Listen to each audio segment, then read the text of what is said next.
पितृपक्ष की पौराणिक कथा के अनुसार जोगे तथा भोगे दो भाई थे। दोनों अलग अलग रहते थे। जोगे धनी था और भोगे निर्धन। दोनों में परस्पर बड़ा प्रेम था। जोगे की पत्नी को धन का अभिमान था, किंतु भोगे की पत्नी बड़ी सरल हृदय थी।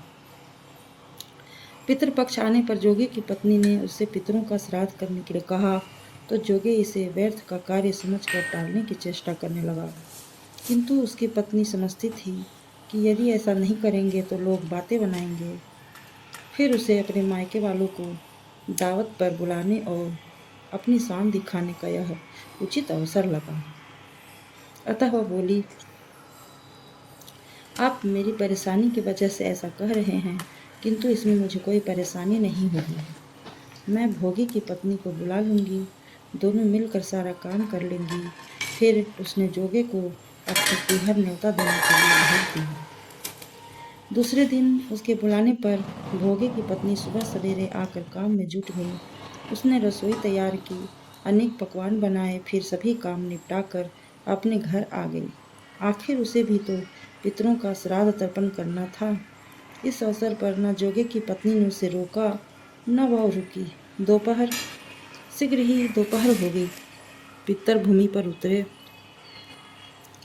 जोगे भोगे के पितर पहले जोगे के यहाँ गए, तो क्या देखते हैं कि उसके ससुराल वाले वहाँ भोजन पर जुटे हुए हैं।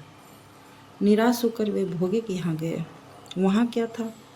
मात्र पितरों के नाम पर अघियारी दे गई थी।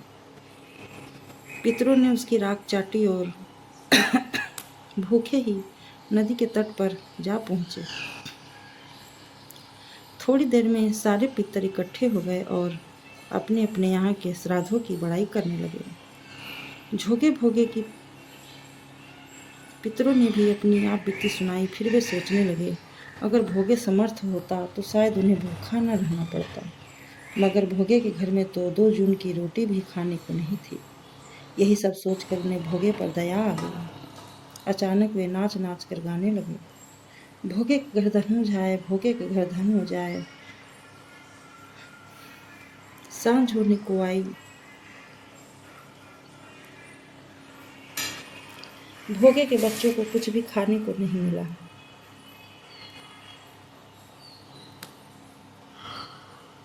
उन्होंने माँ से कहा, भूख लगी है। तब उन्हें टालने की गरज से भोगे की पत्नी ने कहा, जाओ, आंगन में हौदी रखी है, आंगन में औंधी रखी है, उसे जाकर खोल लो और जो कुछ भी मिले बांट कर खा लेना। बच्चे वहां पहुंचे तो क्या देखते हैं कि हौदी मोहरों से भरी पड़ी है। वे दौड़े दौड़े माँ के पास पहुंचे और उसे सारी बातें बताई। आंगन में आकर भोगे की पत्नी ने यह सब कुछ देखा तो वह भी हैरान रह गई। इस प्रकार भोगे भी धनी हो गया, मगर धन पाकर वह घमंडी नहीं हुआ। दूसरे साल का पितरपक्ष आया। श्राद्ध के दिन भोगे की पत्नी ने 56 प्रकार के व्यंजन बनाए। ब्राह्मणों को बुलाकर